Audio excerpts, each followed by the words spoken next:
Hello, in this video I want to show you how to fix the problem when you've connected your Razer DeathAdder V2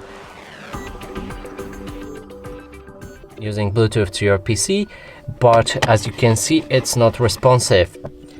And to do this, what we can do is open a device manager on our PC. You can find it in the settings, just write device and it should appear right here, device manager. Then go for the Bluetooth right there and right click on your mouse and click on update driver. Search automatically for drivers, and now it's already installed. And if this didn't help you, as you can see it didn't, we can try to uninstall this device, uninstall it,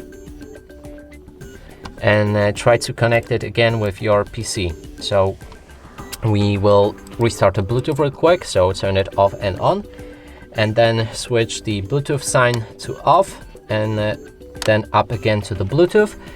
Here click on both of the side buttons and DPI buttons at the same time to enter pairing mode. You will see the LED lamp blinking like this, and then click on add device or other devices, select Bluetooth and wait till it appears on the list.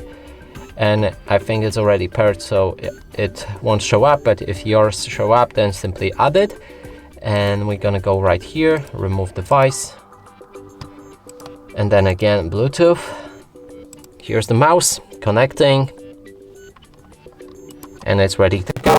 And as you can see, now it works fine. And that's it for this video. Hope you like it. Please consider subscribing to our channel, leave a like and a comment below.